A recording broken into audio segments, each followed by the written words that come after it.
Howdy, howdy. Welcome to our 80th review episode. We are starting off with Quid Pro Mo. Just want to say a super thanks to Paul, Ben, and Adam for joining us on this episode. It was a super amazing time. We got into some very real conversation, and we also had some splooshes along the way. Take the promo away. Hello, I'm Paul. I'm Adam. And I'm Ben. And welcome to FilmBusters. Three friends who love each other but hate each other's tastes in movies.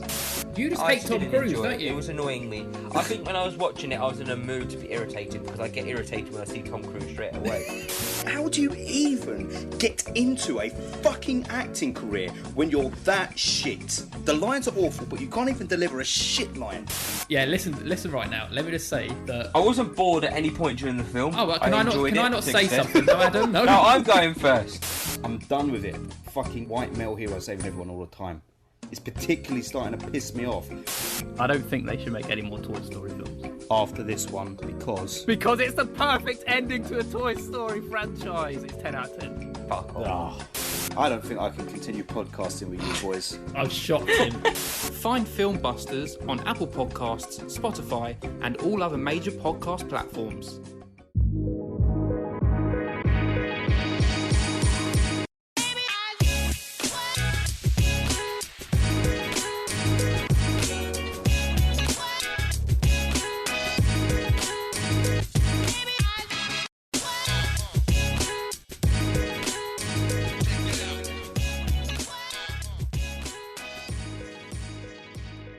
Produce that good juice, hide the eggs because Sweetie Man is coming for you.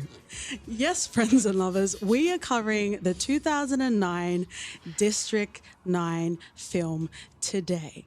We are a very delightful episode. We are very referential. This is the For Your Reference podcast. Thank you. Welcome. This is your host, Katie. And Dottie. And we also have some reinforcements to battle the powers that be. Would you like to introduce yourselves? Hello, I'm Paul. I'm Adam. And I'm Ben. And we're the FilmBusters. We are. Look at that. That's not the first time we've had to introduce ourselves, is it? It's not the first time. Very professional. Absolutely love it. I hope you have like rings that like connect together and activate. Like Captain Planet. Yeah, that's Captain Planet. It is, man. Yeah, it's Earth, a Wind, FilmBusters Fire, planet. and the other one. I will grant you a planet like Kolob. That's a Mormon reference, but you don't need to know what that means, kids, Okay. because it doesn't exist in the realm of District 9. Let's get into the stats, friends and lovers. We have the director, Neil Blomkamp. This film was inspired by Blomkamp's childhood in South Africa during apartheid, and that's obviously going to influence our discussion as well. It was released in August of 2009. We have writers Neil Blomkamp, Terry Tatchell, and a budget of $30 million and a worldwide gross of $210.8 million.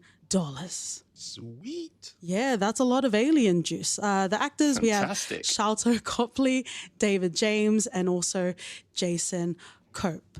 Welcome to the For Your Reference household. We take kindly to your kind around here, especially if this is a foreign experience for you. If you've listened to our episodes before, if you have listened to our Lebowski Extraordinaire episode, you should be very familiar with at least one of our hosts. And I think it was earlier this year, we also did a collaboration with FilmBusters on the unfortunate but not recognized sequel, The Jesus Rolls. Thank you for adding not recognised, because that suggests that it is an undiscovered gem. I think everyone's taking a little more kindly to it as time passes as well. So I'll just wait about 10 years. I'll wait 10 years and then you'll all see your mistake. Yeah. You try to push this line in the podcast and we just don't believe it, Ben. It's not going to become a classic. No one's watching it again. Well, it happened to Big Lebowski, so it's I'm not putting anything past it. Oh. The heat that Oti is bringing down on my beloved cinematic universe of Lebowski is just criminal. Cinematic universe. It's the only universe. It's the only cinematic universe I accept. by definition, with universe, you need to include the Jesus roles with Lebowski, and they need to be on the same standing. So you're besmirching your legendary, iconic movie, but I guess that's a story for another day, Ben. Very interestingly, as we mentioned in our hopefully many more loving years with FilmBusters, OT was not a fan of Lebowski. He also wasn't a fan. Collectively, we weren't fans of the Jesus roles, but this was actually OT's pick for the film. So it was, right? Yeah. So as a knee-jerk reaction, we might just be dicks for the sake of being dicks. He was very on the spot with his pick. Yeah, because we said it during your episode, right? I think we cut it out though, didn't we? So no one has to know that. Okay, well, I make just up a whole new way if you want. I just revealed the not so polished curtain of podcasting just now. Look at me with my expose, my 60-minute soundbite. Let's start off with first impressions. So if you're new to our podcast, this is generally where we give, how we felt about the film. If we've watched it more than once, how did we feel then? How do we feel now? It also helps to frame our reference, if you'll pardon the pun, of who we are as viewers and how we digested and how we enjoyed, if we did, this film. So let's start off with you guys. I guess just generally, give us a peppering of how you felt about the movie, and even just now, if anything has changed since you've watched it. Okay. So this is Paul, by the way, for anyone listening. So I'm not going to beat around the bush about this film, because this film actually significantly changed me and my fiance's life together. What? Ever since our first watch of District 9, we have never, ever in my knowledge, referred to a prawn as anything but a fucking prawn since that day, the first watch. Okay, not the social commentary, not the scathing, biting self-reflection, just the prawn. Okay, got it. So I'm pretty sure I saw District 9 in the cinema upon release, and it is a very solid film, and I think it still is since my watch the other day. It's incredibly fun, has some great one-liners, the CGI is still on point, apart from some clunky vehicle work sometimes, but it's incredibly fun, and I'm incredibly fond of the handheld documentary feel, which also helps to kind of cover that aforementioned clunky CGI. And my man, let me just do a reference for your reference here. Ooh, ooh, ooh. Because Van der Merwe, aka Sharto Copley, is fucking fantastic, or should we say, fucking fantastic. Fucking, and he is from the so north. funny. To think this guy who never even aspired to be an actor can take on this role, his first role, and be the best part of the movie is absolutely amazing, and I love him. But I also appreciate the parallels to our world in this story, like the correlation to apartheid, immigration, racism, segregation. And let's get it straight. If aliens arrived on Earth today, this is exactly what would happen, because it's happened before and it's still happening. So that is my take and my first impression. It would be cute to know if that's how you genuinely felt, or because we booed you of talking about prawns literally. He had to reel it back in. Yes. Go on, Adam, you hit him with the good stuff. So this is probably, I think, the third time I've watched this film now. Every time I watch this film, I always start off thinking, oh, this is good. I love the style of it, the mockumentary style. It always reminds me of a comedy, though, because that's how comedies do it, like What You Do in the Shadows, like The Office, all that kind of style. So I never take the beginning of the film seriously, while I remind myself they're not really going down that comedy route as much. Like, there's obviously elements of comedy in it. I get what the film is doing, but every single time I've watched this film, I never get on.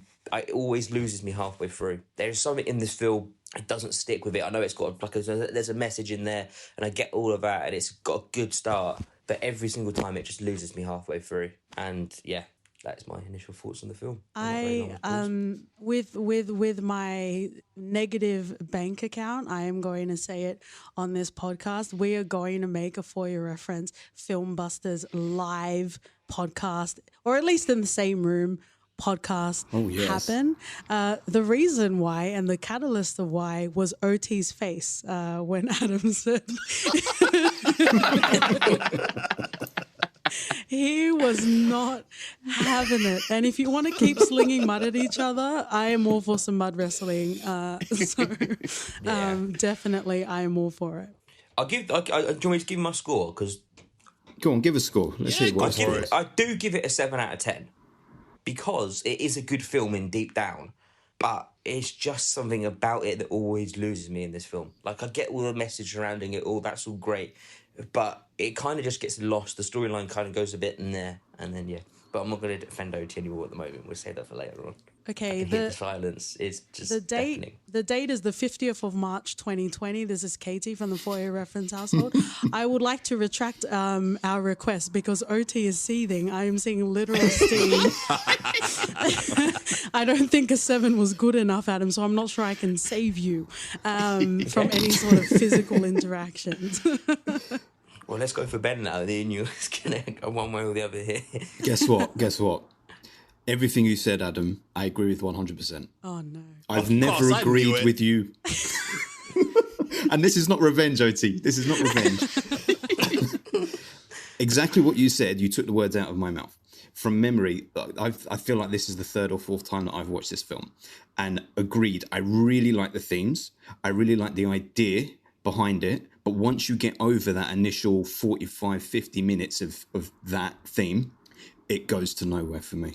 I appreciate more the stuff which is about his personal transformation and what that means in his personal life and the comparisons to the prawns than I do anything with the whole MNU operation swooping in at the end. Yeah. Like that final 20, 30 minutes is like a Marvel film for me personally. And also the thing that really sticks with me is that Vickers is an arsehole. He is not a sympathetic character, and despite his supposed transformation by the end of the film, it all comes from a place of self-gain. And I will talk about it in the episode, no doubt, but I think you are supposed to feel like he is heroic by the end, but the only reason he does something heroic by the end is for personal gain. He doesn't care about the prawns. He doesn't care about the people who are struggling beneath him. He was part of that fucking system. He's only upset because he's now no longer part of that system and he's become a victim. And it just doesn't fly with me. I don't appreciate them making me want to sympathise and empathise with him. Despite Sharlto Copley's absolute brilliance, I agree. He is a fantastic actor. And if he wasn't in this film, I don't think I would enjoy it quite as much. I also give it a 7 out of 10. And a lot hinges on his performance and a lot hinges on the original concept. But the novelty wears off. Yeah. You guys, I'm running out of blazers for official statements. This is Katie from the For Your Reference podcast. And I would like to specifically apologize to Paul of the FilmBusters podcast. I'm sorry that you weren't the first and only guest from the FilmBusters podcast that we've invited onto our show. We are mature and we can talk about films that we love. And Ben was right. We are going to talk about it. And maybe just some of us are going to talk about the film. Let's leave OT to last because he is so tantalizing and he's very patient, so he'll let everyone else finish. Let him go somewhere and cool down first. And I don't have the capacity to sit on him right now, so let me go with my first impressions. I very similar to El Hoyo, or for those non-Spanish speaking listeners, including myself, The Platform, which is now available on Netflix. I feel like El Hoyo and The Platform, it's not a perfect movie, but I do love how you can sink yourself in conversation and the themes it introduces and, you know, the social commentary that is exemplified through characters, whether it's through learning or whether it's through them not learning. And I do feel like District 9 was very similar. So as much as I am ready to push out our guests, I might need to push out myself because the interesting thing is, I guess also just to give a peppering, because you guys have mentioned that you've watched it quite a few times. This is actually the first time I've watched this movie, and after 10 years, I don't know how I've managed to escape it. But OT absolutely loves this movie, and he's always asked me to watch it. And when we did mention many moons ago on the Jesus Roll episode that we were going to cover it, I was like, okay, let me just wait and let's watch it then. So I think a lot of my initial feelings about the film, about it not being so perfect, is because it's literally just the first watch. I definitely agree with Ben. In regards to Vicus, I guess we can talk about Vicus specifically, so I won't go into too much detail.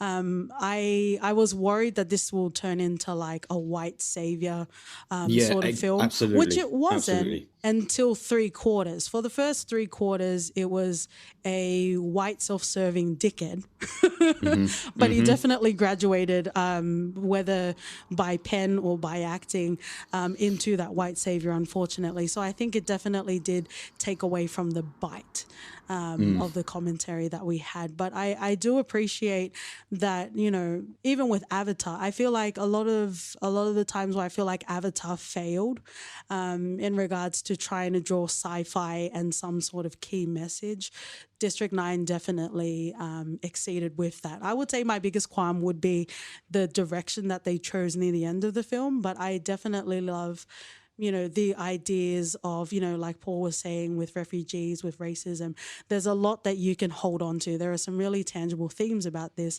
And I just do want to make a comment after we had watched the movie.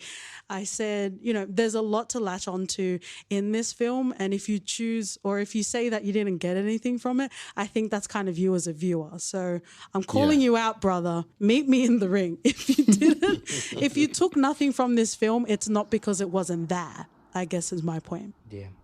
So I think we're all well lubricated for OT now. Oh, yeah. Let's do it. So we always say here on the podcast, though, frame of reference is everything. So when I first watched this movie, and I was just mind blown by the sheer parallelism that I could draw with what was happening in the world and what I grew up watching on the news on a daily basis. District 9 is just another refugee camp that you watch and you feel like, oh yeah, you just shove it away. Like, you know, it's happening to those people. You don't really care about it. But then they delve deeper. Like, I've not seen, or at least at that point, I hadn't seen a sci-fi movie that delved that deep to things that I could relate with. So it hit a place where I could really resonate with the sort of themes they were going for.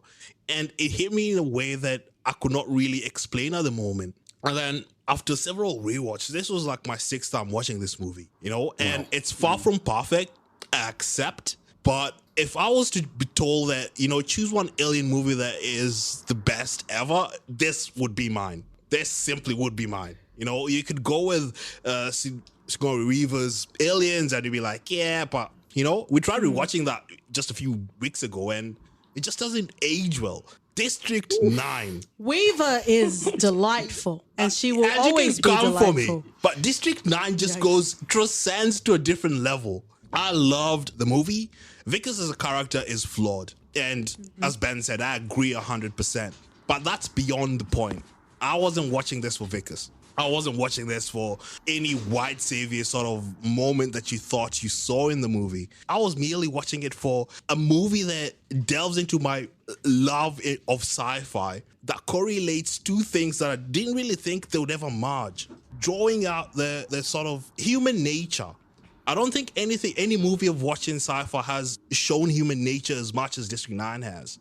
You know, we come from dehumanizing, in quotes, the aliens as prawns, you know, so you can distance yourself from their plights and their struggles and, you know, their prawns, their bottom feeders. I don't know. I feel like I watched this movie from a different prism and it just really resonated with me because at that time I was volunteering at not-for-profits and I was like, oh my God, this is actually what's happening on the ground. Yeah. And it was such an opportunity for people who didn't know anything about this sort of issues to see it in a blockbuster sort of way. And I was all for it. Well, don't you feel like dicks? I know, don't we? I agree with everything you just said there, Oti, and I can see everything you did. Like, I get all the themes from it, I get all of that. But the actual film, as an actual film, at the end of the day, it lets itself down. I can see everything it does. I can see all the messages it's trying to get across. And it is obviously, like Paul said, it is probably the most accurate interpretation. If aliens did land on Earth, that is exactly what would happen. That is exactly how it would happen. You dehumanize them by giving them the name of prawns, everything like this. So when you're killing them or they're getting pushed around, people don't feel so bad about it. They accept it. But as an actual film, after a while, once all those messages have been said, and all of this is done, played out, there's not much left below that. But it's not a bad film, though. It's just not great. And I accept that. Like, I wouldn't even my rating wouldn't be that high. Because we were talking with Katie just what would you rate it out of interest, OT? I'll give it an 8.5. So Okay. So it's not vastly more than what you gave it. But it is kind of. In 1.5 is a lot more. Would you round it up to an 8, or would you round it up to a 9, or down to an 8, if you had to? Down to an 8. Okay. So it is flawed, but I accept that. I'm merely giving it the extra points for how it resonated with me personally. And that's important. That is important, and you can't discount that, right? That's what is significant about a bit of cinema, particularly if it resonates with you on a personal level, and you're seeing a life experience that, as you say, otherwise you just don't see in cinema. They managed to put it in a blockbuster film, and also this is, like, for me anyway, the first film I've ever seen specifically about South Africa and what's happening in South Africa. I've seen other films made in South Africa, but nothing about and nothing so clearly about apartheid. And I totally dig it. I get how important it is, and how even now it's very reminiscent about, like, current sentiment the whole world over. Like, I'm sure you have it in Australia, everywhere has it, but over here there's constant worry about illegal immigrants coming across into Dover. Societal opinion, public opinion is always constantly negative, and that's how it's pushed out in the media. We dehumanize these people. We see images of them coming over on boats, and we don't look at them and think, oh shit, they're about to die. We're just watching them. Oh yeah, look at them coming over in their dinghies. Let's take pictures of them. It's a sentiment that still goes all over the world. And so it was good to see a film that covered it in the way that it did. And there were different levels and layers to it. But for me, I couldn't separate. And I get what you're saying, OT, about you're not watching it for Vickers. I get that. But I couldn't separate the fact that we are following Vickers through this journey. We are experiencing everything through his lens, right? We're never really seeing anything. Occasionally we go over to Christopher Johnson, but for the most part we're with Vickers and we're seeing it through his lens. And it almost is like, well, we need our audience to identify with Vickers. Our blockbuster going audience needs to identify in some way with Vickers, so we need to make him heroic. I would have much rather have seen, to be honest, Vickers go out of the equation and die an hour in and follow Christopher Johnson and make it his story, because ultimately that's what this should have been. I wanted to see the story of the prawns rather than Vickers becoming one of the prawns, or sort of being one around to the prawns' way of thinking. That's just where it lets itself down for me. Like I say, that first half, I'm really with it. I would have loved to have kept that momentum all the way through. Yeah, and I guess the interesting thing is when we were watching this, I mentioned Avatar before because I felt like there were some parallels there, and I turned to OT while we were watching, and I'm like, this feels like Jake Sully takes an acid trip to Johannesburg.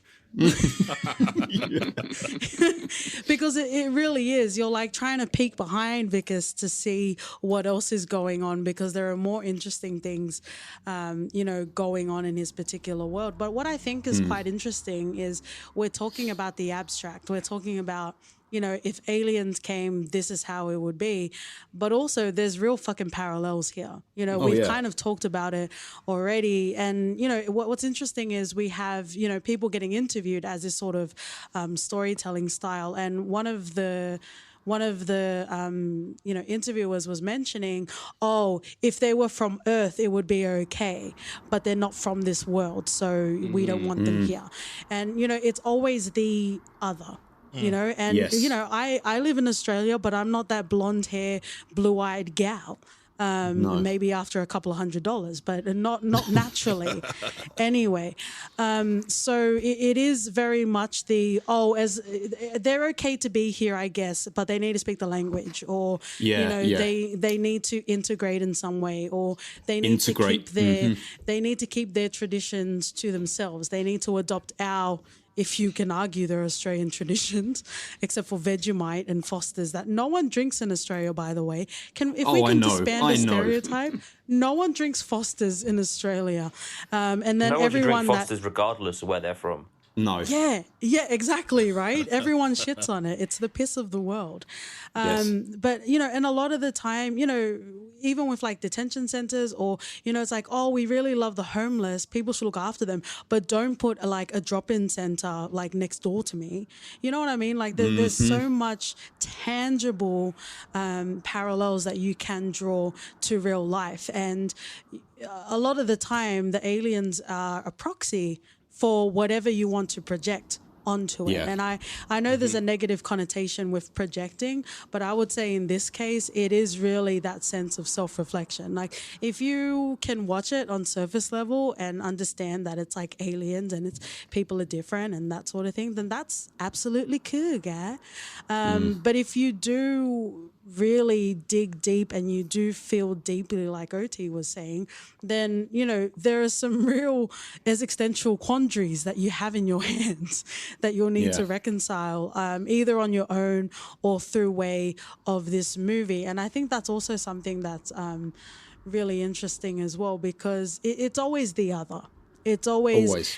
Yeah, and it's like, I will go to Africa to volunteer, but I won't help my neighbor. You know what I mean? Like there's so many parallels that you can draw to this film if you choose to, or if you don't choose to. Again, I'm not going to fight anyone, at least in that regard. Anyway, you mentioned at the beginning when they're interviewing people and they're saying like if they were from our planet, it would be fine. Something, and I had to look into this because I thought those interviews at the beginning of the film looked so like genuine rather than scripted. And apparently Blomkamp made a short film before he made this that was called Alive in Joburg, where it was kind of like his basis of getting the funding for this film. He made a very stripped back version, and he spoke to South Africans and said, what do you think about these Zimbabwean aliens that are here now? And all of their honest responses about them formed the basis of what was said in this film. So that really was what people were saying, obviously without the embellishment of from another planet. They was asking about, asking black South Africans about black Nigerians and black Zimbabweans. And they were saying things, that's where they were saying things like, if they try and steal, I have my gun on me, all of that transferred over. I felt that. Speaking of that, with the documentary and how they were approaching it with a real life aspect on it, I felt that. So this whole film has been approached in kind of a light-hearted kind of, it's not comedy, but you kind of find comedy in the prawn kind of aspect of it. But if you just change the word prawn, what everyone's saying, to a derogatory word that people use for another race, then it totally changes the whole aspect of what you're watching. And seeing the way the prawns are treated, I mean, I think it's horrific, like seeing when they're just shooting in the head and stuff. But it's like, this is actually happening, and this is like based on something real. It's like, it's horrible. It's horrible. Just change anything to something that's in our reality right now, and it changes this film into something really like sinister. Yeah. And it fucking was like that District 9 that they were clearing out, that was District 6 in South Africa. Yeah. Where they swept them out, and just now a lot of white people live there. It's interesting to, I guess also with the Black Lives Matter movement and everything that's going on right now. I don't know about you guys, but I feel like before it was interesting to watch films like this that tackle racism and have this sort of social commentary, because that we've kind of like jumped over that hurdle in a certain sense. But I do feel, even with Lovecraft Country and also Regina King's Watchmen, I kind of find it harder to watch now, because I feel like we've taken so many steps back. Yeah, well, fucking hell. Yeah, I know. That's the thing. Moving forward with the arts are always going to move forward. Storytelling will always be the most progressive, much more so than real life. Yeah. It's fucking sad, but you need it for that reason. Yeah, even in different aspects of the movie, like there's so many things you can draw to reality. Even the basic that they ate the prawns to think that they'd get special healing capabilities or they'll cure certain diseases. Yeah. We get a lot of this sort of in Eastern Africa where you get people trying to hunt down people with albinism, thinking that it'll cure their diseases or cure cancer or some shit. Like it happens all over. This is something that's truly unique to the human nature. And I don't know, like to me, this movie just symbolized a lot more than just what was on the script. It was a reflection of who we are. And once you accept that, then change, you can start perceiving yourself differently and at least start changing your ways. Yeah. Yeah. And speaking of, the film was banned in Nigeria because the government felt like it portrayed Nigerians as gangsters and cannibals. that sort of felt like Predator 2's Jamaican gang.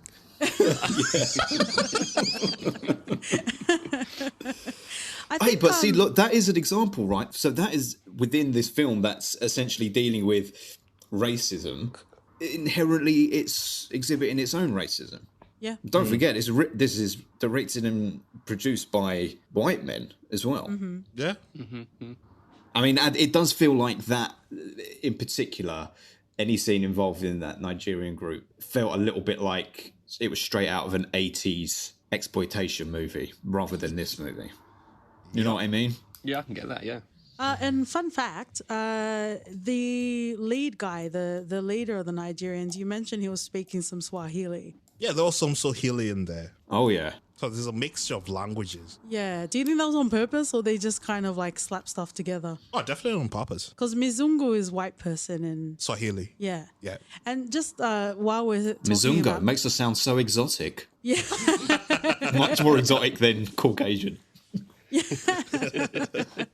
there's like a makeup brand of foundation for white people just to sound more exotic. I went on holiday and I used the foundation Mizungu. Yeah. When like in Kenya, it was interesting. One of our good friends is from Uganda but born in Kenya, lived in Kenya all their life, but they still have what's called an alien card. As well. So I thought that was quite interesting, but that's me in my Western world. I'm coming over and not realizing anything. It was just kind of that's fine. That's my ID. Interesting. Sorry, where did you say they were born in Uganda? Yeah. And they live in Kenya? Yeah. And they have to carry that card? Yeah. Wow. But, it's very...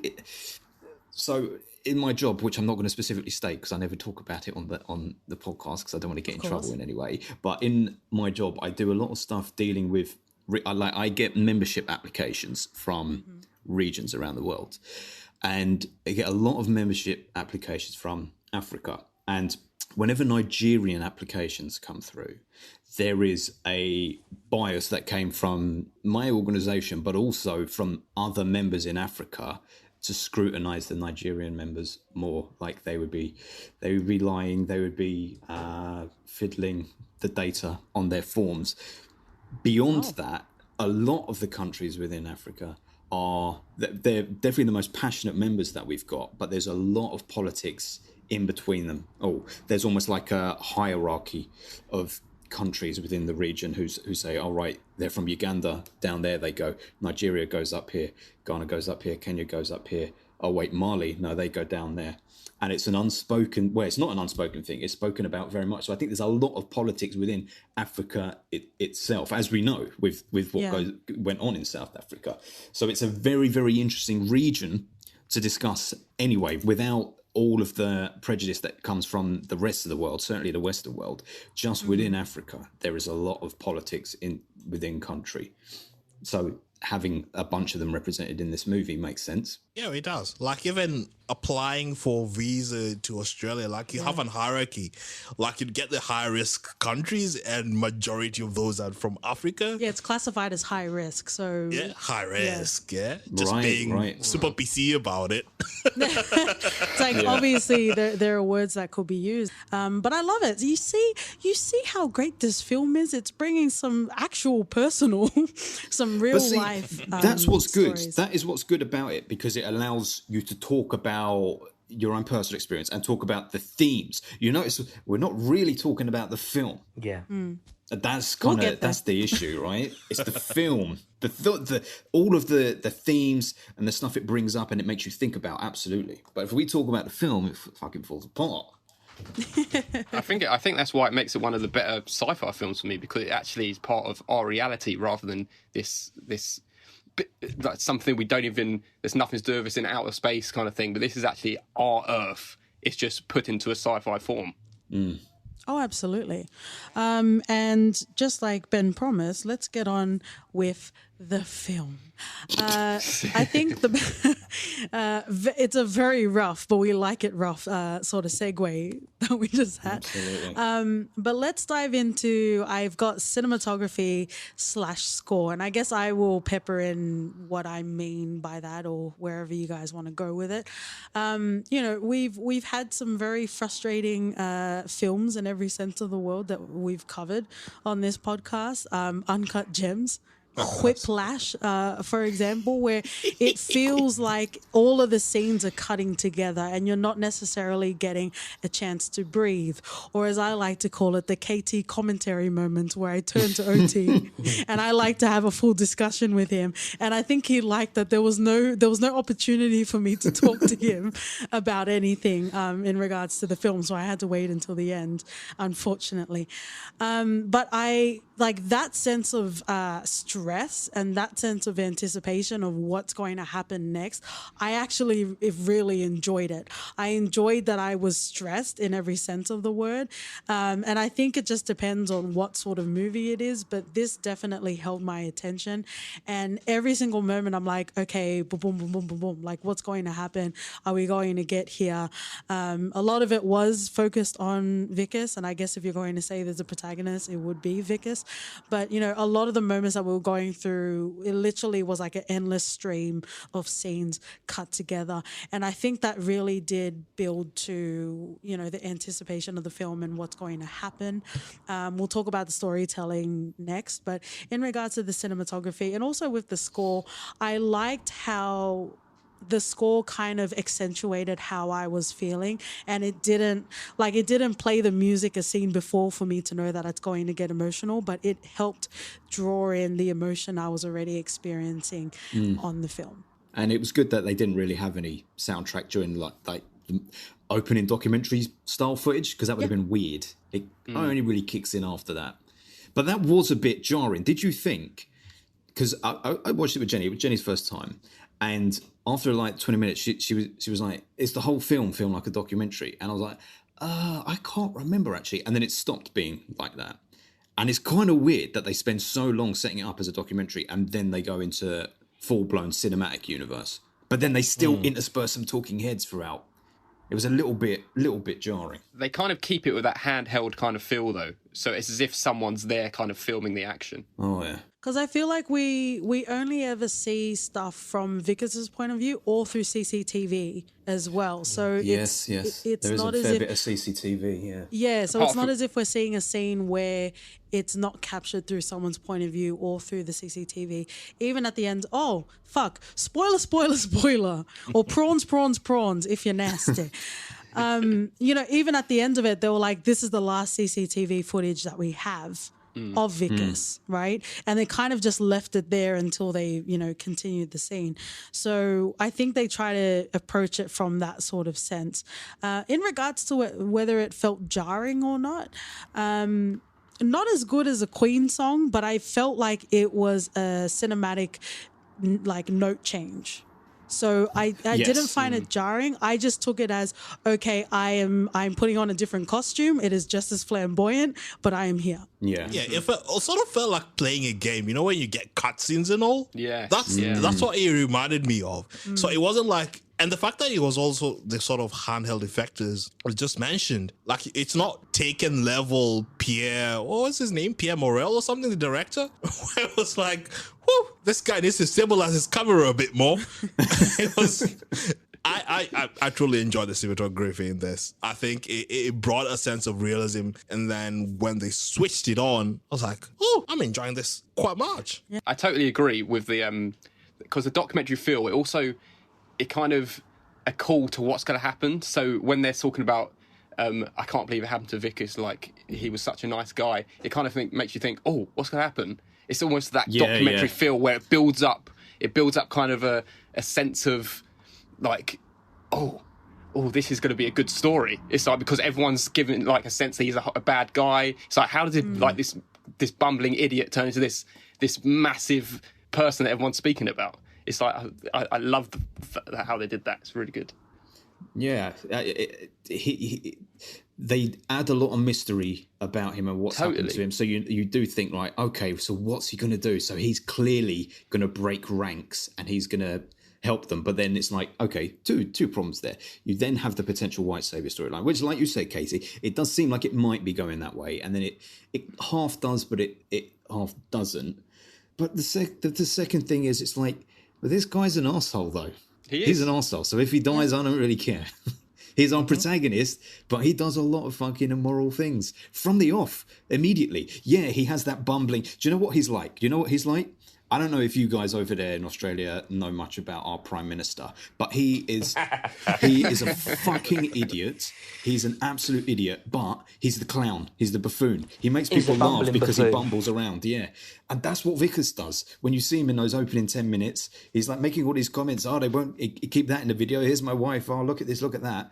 But then we go and see him kicking fucking prawns out of their home. He's a really bad guy, and the only way that they can make him sort of sympathetic early on is okay, he ingests this liquid, but then we need to immediately create another villain who's worse than him, and that cartoon-like guy from the MNU organization is so like 2D cardboard cutout. But it's like, he's a bigger asshole, but Vickers is still an asshole.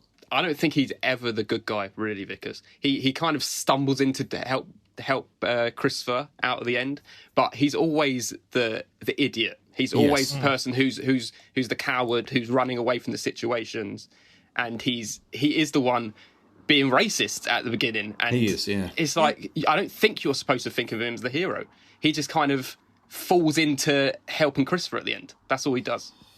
And he doesn't even do it. He even, just before it, he was running away from the situation. It's not like he's had this massive character building where he decided, oh yes, I'm going to be the hero. It's just like, okay, let me help because I have my conscience won't let me run away from this anymore. Yeah. Literally a sudden change. In my learned podcasting experiences, especially when we have like guests come on, I try and keep notes down. And my first note that I wrote writing this film was, is there a stock photo for a scapegoat? Because I think Vickers would be the one. Yeah. Like literally the first minute Katie saw Vickers, she was like, he looks like a scapegoat. Like they're going to need to pin it on someone if this all goes awry, and this is the guy. Yeah. He's the Cyril Figgis of this movie. Oh, he is Cyril. Hey, I get that reference now. Although he's not having as much sex as Cyril.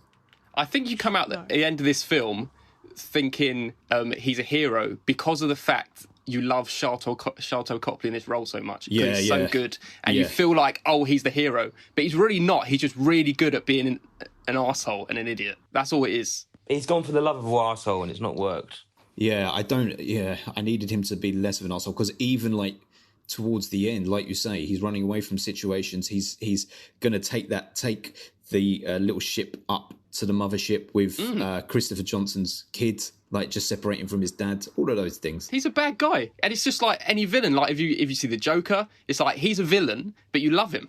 But I'm not saying that. I'm not saying that. I'm not saying that he's a villain. But I'm not saying that Vickers is a villain. But you love a villain. Why can't you love the bumbling idiot? Love like Darth Vader, not him. They're not.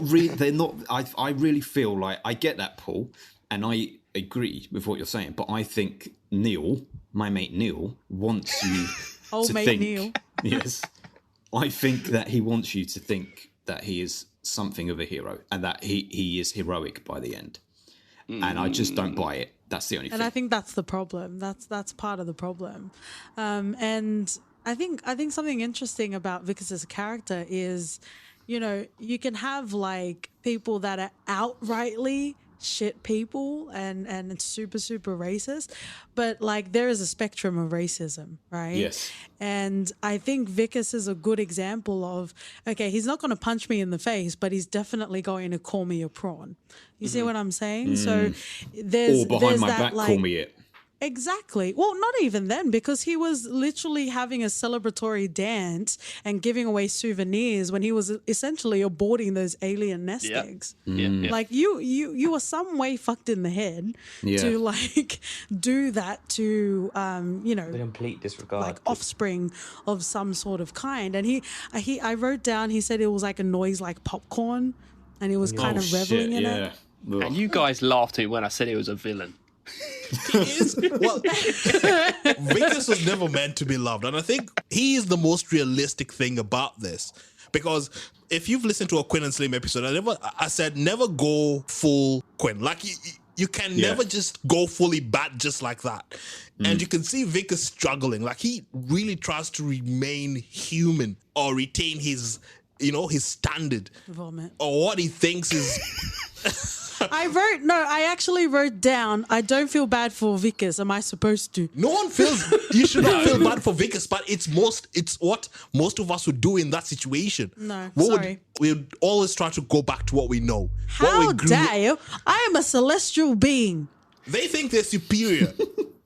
They don't want to be part of the monsters, in as much as it's ironic how, you know, they have the prawns looking all monstery and all, but it's the humans who are really the true monsters in this movie. Don't Vickers explain this to me, O.T. Morissette. Vickers is just signifying how hard it is. Like most of us would not just switch a flip and be like, oh, my hand is all alien-like now, so I'll just flip sides. It's not going to happen. He struggled with that up until the end, where it's not that he turns into being a good or a savior or a hero because he truly understands what it's like. It's just merely acceptance. He accepts that I can't change this shit now. This is who I'm gonna be. I might as well just fucking make my chance of getting back to my humanity later on by letting this Christopher Johnson escape and come back to me with a cure 3 years later. You brought up a very, very good example, because this is something that if everything else falls to the wayside, I definitely want to discuss this. And Adam and Paul have kind of alluded to this in their first impressions as well. This particular point I want to talk about is nearing the end of the film, and it's when Vickers is coming to save Christopher Johnson. Because we have, you know, with anything that resembles my very tiny cold heart, there's only so much emotional investment that I can deposit into a film or into a story. So I very early on, I was like, fuck the humans. I'm all for Christopher Johnson right now, right? And then we have a sequence where Christopher Johnson was doing just fine. He did not need Vickers to come along, right? So they got that fucking alien juice and they were about to go away in the spaceship, and then you see Vickers fucking hitting him on the head and then he knocks out. And then you see that 80s guy, like 80s action villain come along and like fully beat him to death. But it ends up being a good thing, and I guess that the furthers to the white savior thing, because if he had been on that ship, he probably wouldn't have made it out. It was only because of the wee baby Seamus of the alien. He was so tiny, he was able to get out. That's another Archer reference, if you'll pardon the pun. But what I guess what was really bothering me was this particular scene where Vickers was so unashamedly and so bravely giving up his life, even catching that fucking bazooka thing, saving the ship from being hurt. So you have these like interspersed cuts of Christopher Johnson and the wee baby Seamus trying to get away up into the mothership, and then you have Vickers crawling and trying to run away from this 80s fucking villain. And it's like it's such an emotional pull for the movie, and we've worked up to this moment, and every time they cut to Vickers, I'm like, this is why I fucking don't love this movie as much as I want to. Yeah. Thoughts? It's his best chance to gain his humanity again or become human again. I said thoughts. You have a feeling, sir. I know that you guys love characters with many different levels, and it's not about being the villain, it's not about being the hero, it's about being human. And I feel in that situation, he was just like, I'm fucked right now. Let me just do what I can to save these people because I fucked them over. So let me do my part now. He only wants to save those people so that they go to the ship and return in 3 years to fix him. Well, of course, because he's selfish. He's a human. But considering that this film is like allegory all the way through, it's the aliens represent something else all the way through. Mm-hmm. Vickers turning into one, right? And then him rebelling against that, not wanting that. Okay, on surface level, yeah, he's turning into a prawn. He wants to be a human, so he needs to go back to being a human. On the deeper level, this is a genuine question because I don't know, what is he rebelling against? Once he starts becoming like the other, why does he want to go back? Do you know what I mean? Like, if we're saying he is becoming more like the people that he's trying to evict from District 6, what's a real life scenario like that where someone would not want that to happen? Because if it's empathy, it can't be, because he's rebelling against it. It's like, no, let me go back to my white oppressor stance. It's like understanding the situation that they're in. But understanding should make you more open. That's the thing, right? The more you understand, the less you fear. He's rebelling against to what his basic instincts, which he's been taught by the MNU, is how he should feel about them, which is that they're savages, apparently. And that's what he's rebelling against. He doesn't want to be one because that's what he's been taught his whole life. Or not his whole life, or however long it's been, like 30 something years, whatever it is. Yeah, true. But I think even on like, even on a smaller sort of scale, like, as much as we look fondly in some cases back on our childhood and like on our family, like sometimes there are motherfuckers that are your family, but they fuck you over. Right. 100%. And if we would liken that to Vickers' case, like that's all he knew. And like Ben mentioned earlier, he's working for a system that protects the system. It doesn't care about specific individuals. It's going to protect the system and the greater good, I guess, if you could say, in a corporate sort of way. So I guess it's that ingrained hatred for years and for decades that they had for the aliens. Even going back to a place that doesn't accept him is better than him becoming what he's been hated for whatever reason, whether it's justified or not. He would rather go back into exile somewhere else than to accept who he was becoming. That kind of sounds like Crossroads with Britney Spears, but maybe that was the uncut version. I don't know. Maybe sometimes the simplest answer is a correct one, because I think he's just wanting to go back to his wife. Like, OT, his wife. Why does he want to go back to his wife? Is one of the things that made me so angry. Number one, first of all, when you first meet her, he is punching above his weight. There is no way that button-down geek is getting that woman as his wife, right? That was the most unbelievable thing in the whole film. But then her dad just whispers in her ear, and all of a sudden, oh, Vickers, I don't want you ever touching me again. Never touch me again. Don't come home. And then she has the balls to call him up and say, oh, come home, I miss you, all forgiven, just so that they can get his coordinates. And then at the end, she loves him again. Oh, maybe he sent me this little rose. Fuck that bitch. Fuck that bitch. I agree. Well, you said that he was punching above his weight, but you don't know what he was punching below. Oh, yeah. That's true. I think the idea actually is that he wanted to get back to the wife, regardless of how she felt. Yeah. Yeah. She thought that he was having pornographic relations with a fucking creature. as pictures of it. As Vickers put it. I think the correct term is doggy style with a demon. That's the one. But that also is why the end of the film particularly didn't resonate for me, because at the end it's meant to be this sweet thing that he's left this little metal flower for her. She's a terrible person. You're better off without her. He's a terrible person. That's true. They deserve each other. Isn't all human race terrible people? We're all very fine people in this podcast. We've never done anything wrong. We're all surface. We're 2D. We're just good people. But she did annoy me. And that annoyed me as a plot device, because I couldn't hope for him to go back to something better, because I knew that was a situation that wasn't good, because she turned on him, whether it was her dad or whether it was her own prejudice against the aliens and the prawns and not wanting anything to do with anyone who could have been anywhere near them. I just didn't buy it.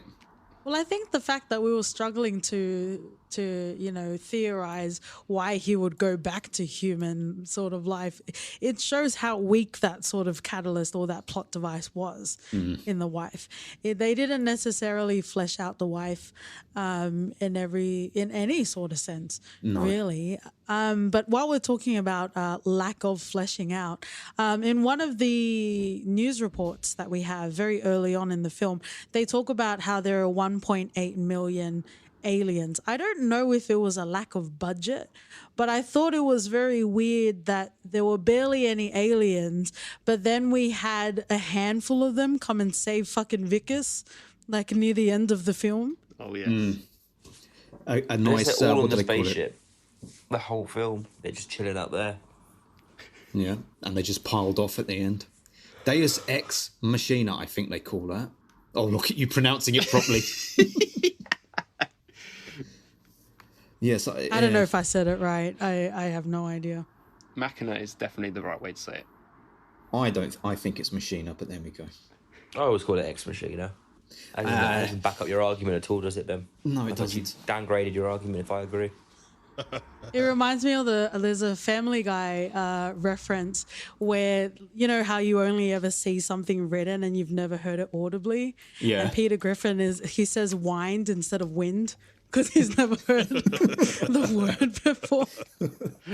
So if you want to find solace in a Family Guy reference, there you go. Otherwise, that's absolutely fine as well. Another note that I had about Christopher Johnson and also the wee baby Seamus is, like, the mothership, as far as I understood, was uninhabitable. But I think you guys just mentioned that there were aliens on there. But let's just continue on the sake that all of them were in the slums and none of them were in the mothership, and it was not operable at all.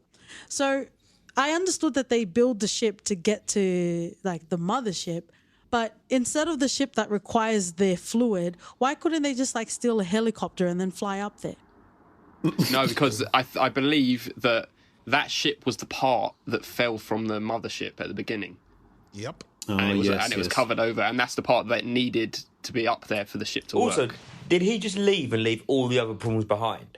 I thought about that as well. Yeah, he did. Like, Christopher was looking after himself at that none point. of them, everyone else was just left there behind, and he just fucked off. He was not in this situation to save all those prawns at that time. So but he was the only person who got away then. Yeah, because he's going to come back with reinforcements. He's going to come and kill humankind, I'm sure. No, he won't. Christopher won't come back. He's learned that from Vickers that there's some that are savable. Nah, he'll come back and kill all humankind. He'll come back and kill all humankind. I don't think they're making a second film, so... The only guy who actually kind of helped him at the end was a prawn at the end anyway, so he would have taken him with him. Yes. Can I bring something up about the technology and the liquid that they need to use? I'll allow it. Thank you. I present my case that all right, the first time that we hear about prawn or alien technology and this liquid is when they're scrounging through that tip, and Christopher's friend picks up some tech and he's like, no, that's human tech, it's garbage. We need our technology with our liquid, right? Yeah. Mm-hmm. Our liquid is what's going to fuel the ship and get us up to the mothership and get us home. For me, and I only caught this the last time that I watched it. I felt like what it was saying, and particularly I'm getting it now, the more and more aware I become of this way of thinking. But for me, it was like them saying we need to look inwards, look to our own creations, our own history, our own culture, in order to get free. Like we can't rely on these people to help us. Their stuff is not important. Totally. We need our culture, and the liquid is their culture. So the liquid is the fluid that returns him home, whether it's a state of mind or whatever, so that when Vickers is exposed to that culture, that's what makes him start turning into a prawn, because it's that liquid which inhabits his body, right? Exposed to that culture, he becomes more and more prawn-like, yeah? Ooh, Ben has entered the chat, motherfuckers. That's my only good point. But it felt to me like that, yeah, being exposed to that culture, it made him, by the end, despite all his flaws, that bit more empathetic, maybe appreciative, a bit more of an ally. I don't know. Because the more you're exposed to, the more you know. It's like if you grow up and you go to a school full of white people, you're not exposed to other cultures. You go to a school that's got like Anglo-Indian, Caribbean, Jamaican, Eastern Mediterranean. You think he got the braids on holiday, but he got more than that. Yes. He stole a shell, he got the braids, but he also learnt the culture as well. He did. Anyone who braids their hair on holiday, fuck them. I'm sure you did then. That's the most basic white bitch attitude ever. Well, the demand, it speaks to the supply, and the supply was created because of the demand. If this is true, yes. Speaking of symbolism and what things might mean, I wanted to talk about the cat food for a little bit. Mm-hmm. Okay. And what we might think that means. I just thought it was a really quite clever, because it made total sense that the prawns, as in like surface level prawns, aliens would love cat food, just like mushed up food like that. Is that it? End of discussion. Well, I think it's kind of like a parallel to like pets, things that we own, kind of thing. They're eating the dog food and the cat food, and that parallel. I took it more to a deeper level. Like, you know how in America where they introduce sort of crack cocaine? Yeah, just right. give them something to get addicted to. That's what I thought that was point. As well. Because it was behind... Yeah. And then you have like the Nigerian side dealing the cat food as well. And they kind of made an illusion that it was counterfeit, that it wasn't fully genuine sort of cat food as well. That is a good point. Okay, yes. Yeah. Yeah. Because it wasn't necessarily that they needed the sustenance of it. They just really liked it. It was introduced to them. Yeah. So not the diseases, but the cat food was introduced to them. And I also want to give a kudos to the movie, because it took longer than I thought it would to mention colony. They didn't say colonization, but they said colony. Yeah. That's a good point. I like that. That makes total sense. Absolutely. Yeah, it does. What better way to control a group of people rather than giving them something to be addicted to, so you can control their behaviors and their, it's the sort of basic fundamentals in trying to control anyone. That's interesting. Oh, absolutely. And religion. You forgot religion, but I'm not sure the aliens had a religion. Maybe Vickers. Maybe Vickers is their He's the savior. Yeah. Because I wrote it down when they introduced the Nigerians. They mentioned the cat food, which, like you mentioned, are vices, prostitution, which are also vices, and weapons. And I think weapons is something that might be a little bit interesting to talk about, because, if we want to get real for a second, weapons are really what drive the world and wars, and how you can get those weapons and how they can be used politically. So they mentioned how the Nigerians had the weapons, but they couldn't even use it themselves. And I think that's quite an interesting dichotomy to bring into the film as well. Do you know what it also makes me think of? It makes me think of Black Panther. And I know that that's more of an obvious reference, but it makes me think of Black Panther, where Wakanda has the resources that the colonizers want to get to so that they can control the world. As we know, Africa has so many resources that the rest of the world pillages and plunders for their own gain.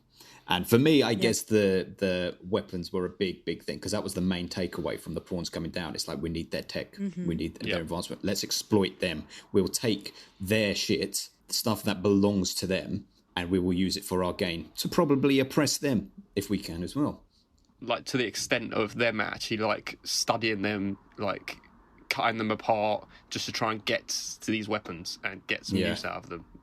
Is that so? You know, when all of the prawns were in like the surgery room and they'd been all cut up, their skin was hanging up and everything. Yeah. What were they doing? Was that them trying to find out how they could use the weapons, or were they doing some other shit there? I thought it was that. I think it's partly that, and also studying them. It kind of takes you back to like I'm pretty sure like World War II, where like Nazis studied Jews and stuff like that, and they cut them open and they Did all they? I didn't even know. Yeah. It's like Have you horrible not heard stuff of all they like the used to do. Nazi labs and stuff like that? As if they were like Nazi labs, as if they were like some other creature that weren't human, like they're going to be something completely different to us. It's ridiculous. Wow. Yeah. It's, well, and you know, that's something closer to home for you guys over in Australia as well, because wasn't it only very, very recently that the Aboriginal people there were taken off the classification as flora and fauna? Yeah. That's fucking mental. And I guess I actually love the way we're getting into actual real life right now, because if you guys are new to the podcast, we've talked about it. It's been peppered in a lot of our episodes. I was born and raised in Australia. Again, I'm not blonde hair, blue-eyed, at least with a bit of a budget. I am Tongan, and OT's Kenyan, and he's come over from Kenya to Australia. But even when we first met, I was trying to explain to you, you know, the way that people that are Indigenous to Australia get treated or get mistreated. And like, even to understand, we love Kenneth Branagh. He's in Rabbit Proof Fence. We don't necessarily love him in that film. But, you know, there's a scene and there's historical evidence of talking about, you know, breeding white into the culture, so they're more amicable. Again, that's terrible stuff, but it's genuine history. And, you know, to have children that were taken away from their homes for this specific purpose, for whether it's to be, you know, subservient, or whether it's to get an education, or whatever, what have you, to have, you know, people still alive that have experienced that and, you know, have gone through that trauma, still alive today. You know, it talks to, as much as there has been progress, there's still a lot that we don't acknowledge, and especially with Australia, because, you know, we're all great. We're great on a tourism ad, but the way we treat Indigenous Australians is fucking terrible. Yeah. I mean, every country is guilty of that. None more so than the United States of America, of course. Oh, absolutely. And as, again, it might not be a perfect film, but it's definitely something that brings up, you know, real world shit.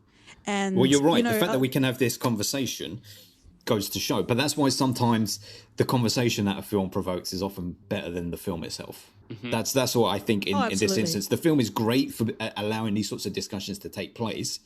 So it deserves credit for that. But its own execution as a piece of cinema is less good.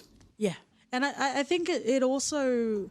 There's a certain skill set to, instead of just saying this movie was bad or this movie wasn't perfect, because there are still some tangible themes that you can discuss and you can talk through and you can self-reflect on as well. And I definitely think District 9 did that very well. Mm-hmm. Another scene that I really appreciated was when Christopher's son went up to Vickers and he put his arm up next to his and he said, "Look, we're the same. Aww. And then he was like, "I'm fucking nothing like you," kind of thing. And it's like, I think that's very poignant. I'm fucking nothing like you. Why? Okay, was anyone else like? Every time he said "fuck," I was not expecting it to come out like "fuck" so much. It's a really northern way of saying "fuck" in England, and in South Africa, I've heard South Africans say "fuck" before, and they don't say it like Vickers does. He switches between, actually. He says fucking and he says fucking. I thought he always says fucking. There's fucking prawn. He always says fucking. It was really disorientating to hear it in a South African film. Maybe he went to the same dialect school that Carl Urban went to try and sound like Michael Caine. in sound The like who? Boys. Oh, The Boys. If I don't know if you've watched The Boys, but Carl Urban is our neighbor across the ocean. He's a Kiwi, and he's supposed to sound like Michael Caine. Yeah. But he doesn't. I have a picture of me with Carl Urban. I will send it No, to you you. do not. Yeah. I met him at like a Comic-Con about 7-8 years ago. He was promoting Dread at the time. Great film. Yes, Why the and fuck are in we the talking picture we're about this posing as movie Dread. then? I'll send you the picture on Twitter afterwards. He was a nice guy. Oh, okay. And I'll reshare my picture with my best friend Aisha Tyler. I remember seeing that. as I remember seing that. You put that on Twitter like 4 or 5 months ago, right? I think more Every recently. other week. Can I ask you, Aussie guys, a question again about following on from what you're saying? So, in terms of your time spent in Australia, Katie, were you born in Australia? Yes. Okay, and Oti, when did you go to Australia?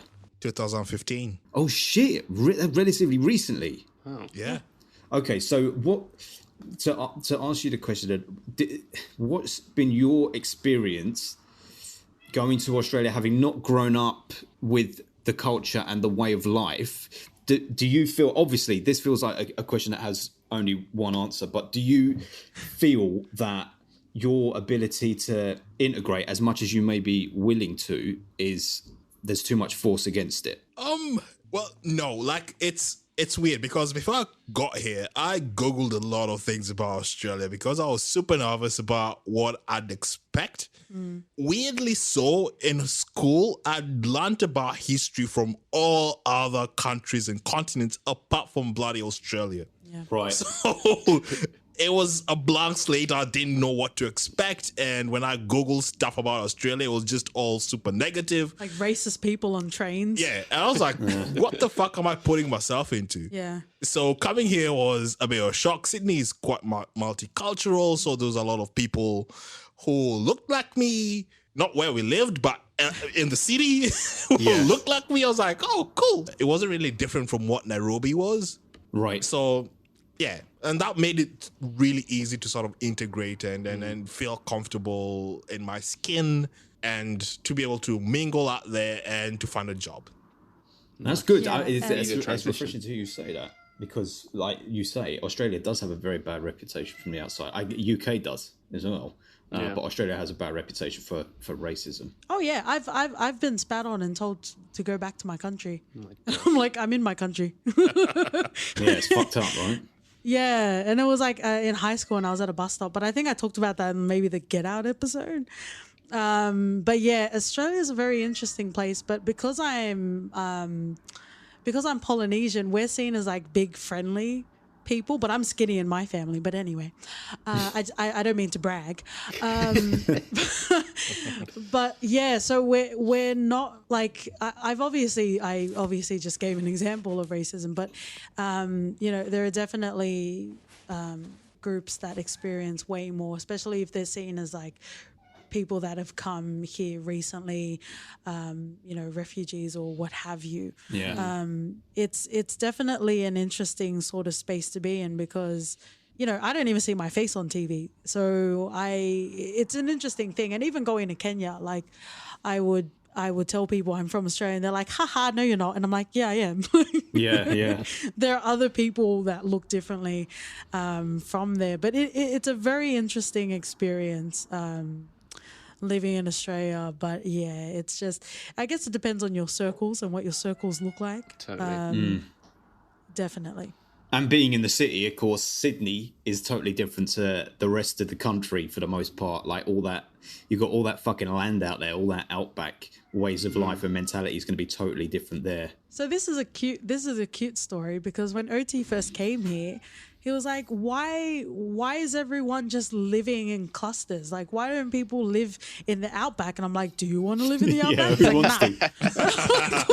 Well, there you go. Everyone's clinging onto the coast to have some sort of sea breeze. Like, no one wants to live in the outback. And there's I know. snakes. The snakes are the people in the outback, mate. I tell you, absolutely. I tell you a story that isn't as nice as that one. There was a place in Australia called Leeton. I don't know if you've heard of it. It's about 6 hours drive from Sydney, and the only time I've been to Australia, the second day I was there, we drove to this place called Leeton, and there was a road that was called Black Man's Hanging Rock, and that was the name of the road. Yes, I've heard it. It's like, how the fuck do you get away with that? How? I don't understand. Because it's history. It's history, Ben. But I mean, we're stripping shit down. Like, at least with statues, you could plead ignorance. You could say, "Oh, well, we didn't know what he did." Yeah. But a street name like in that, your face. That's in your face shit, man. That's like proudly displaying it still. It's Yeah. like, come on now. Yeah, exactly. And if we want to talk about potentially harmless white ignorance, I will share a little story of when I used to work at a stock and station job. And essentially what that means is like, it's like country town people looking after cattle. And that was one of my first jobs that I ever had, like one of my first office jobs I ever had. And I think our heating was broken or something like that. So I was wearing a scarf and I was also wearing a beanie.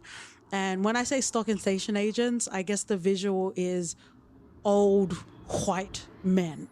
And they were all gathered around the reception, and I think I was ducking out to get lunch or something, and I was walking past with my scarf and my beanie, and one of the men said, "Oh, that's a nice head covering." And I'm like, "Oh, thanks." And he's like, "Is that a religious thing?" Oh shit! I'm like, I was like, "Nah, mate, it's fucking cold. Like, I got a beanie on." But I think it's also, just your frame of reference. Yeah. If I can have some sort of graces for that old white man, and just not knowing any better and being ignorantly ignorant, I guess is the word as well. Yeah. But I think at the end of the day, just don't be a dick. Don't be an intentional dick, I think is the lesson for today. 100%. Yes. Moving on to something lighter related to the film, I did write something down in regards to the MNU. So this is pretty much near the end of the film, when Vickers and Christopher Johnson are trying to get into the building, and he was able to use the same passcode he remembered as well as his biometrics.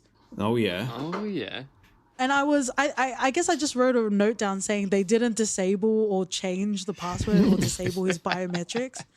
How long had the window been by that point? Were we on 48 hours? Something like that. Yeah, it ended up being 72, didn't it, when he was right at the end. This was So it's clearly probably about before then. Vickers' eye went massive and yellow. Yes. Yeah. Which was a good effect, probably the best effect in the whole movie.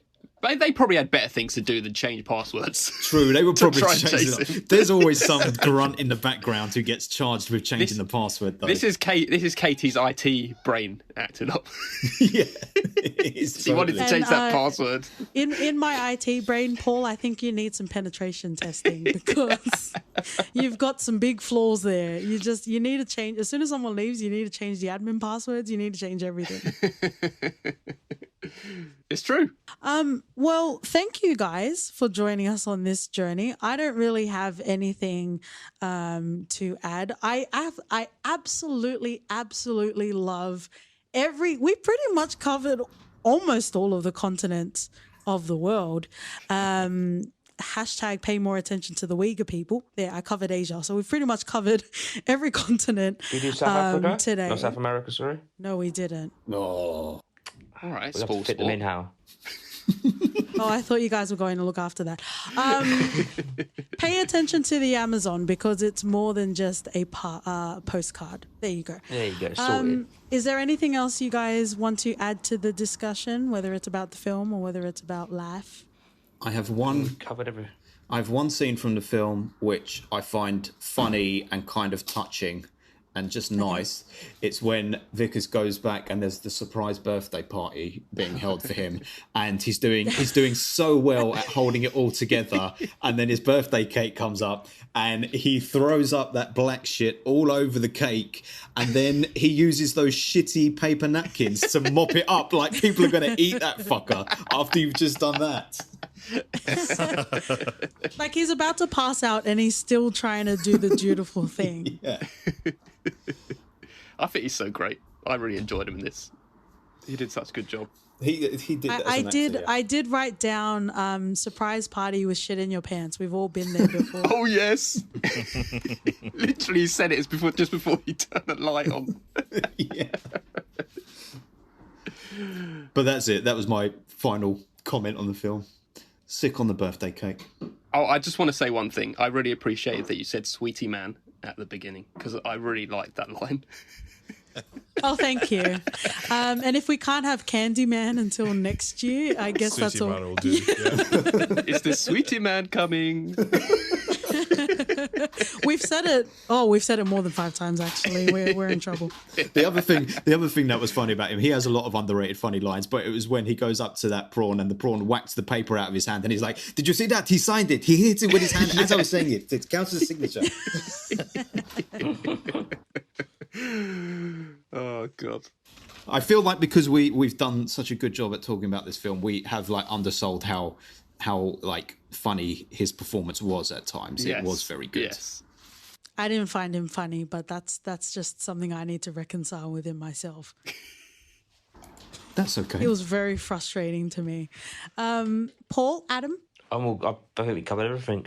I've said my last piece. Peace out. A-Town. Oti, how Even do you for the feel about references? Katie's opinion on this? That's what he feels. Oh, no, Well, I did. stunned silence. I did tweet that he said verbatim he doesn't know why we're together if I didn't love the film, and I did tweet it as evidence that this might be our last podcast. Surprisingly, Katie's rating is pretty much similar to mine. Oh, Good. Okay. What did you rate it, Paul? I rate it an 8 out of 10. Okay. And we're 8.5. Can you have So you're just revealing it in the podcast now? You're not waiting till Christmas? Well, you know what the interesting thing is? I'm going to ask you guys come Christmas time, so feel free to amend if you need to. Shit in pants or not. Is there anything else you wanted to add, OT? No, I loved Vickers' performance. Not everyone can deliver Sweetie Man like he did. I think we've got a new role play, apparently. Yeah, definitely. Yikes. But overall, it was an enjoyable movie that if you don't take it too seriously, it's fun. And, Yes. you can enjoy it in whatever layer you want to enjoy it in. I love that. We were talking about detention camps. We were talking about the Jews. We were talking about like Australia and like Aboriginal. And you're just like, it's fun. If you don't want to draw parallels and you just want to watch it on surface level, you can. I agree. You can. I agree. I would It is a never fun watch this film. on surface level, though, I have to say. For me, the pleasure from this comes from reading into it. On surface level, it's less good. Okay, I agree. That's my boy. Yeah. You've definitely got the right dynamic going on. Let's finish off in a segment we call For Your Reference. So again, if you are new here, you've potentially learned some secrets that hopefully you won't use against us in the future.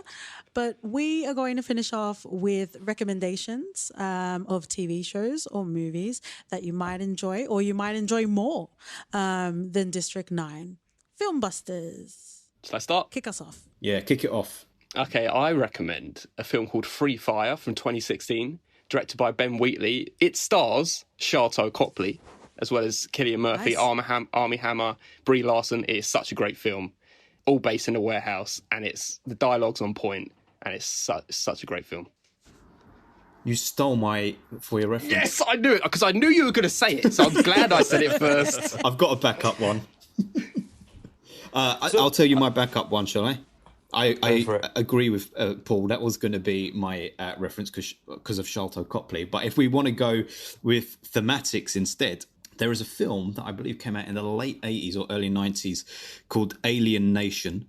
And it stars James Caan as a cop who is partnered with an alien who's only just been accepted onto the police force, and the alien gets subject to a lot of abuse by all the other cops, and then they are forced to investigate this small camp of aliens who may or may not be committing crime. And as you might expect, it has a lot of similar themes to District 9, and we find out who the real villains really are. It was actually a precursor to that awful film that we reviewed in the early days of our podcast called Bright. Yes, it sounded very familiar. It's much better Actually, than Bright.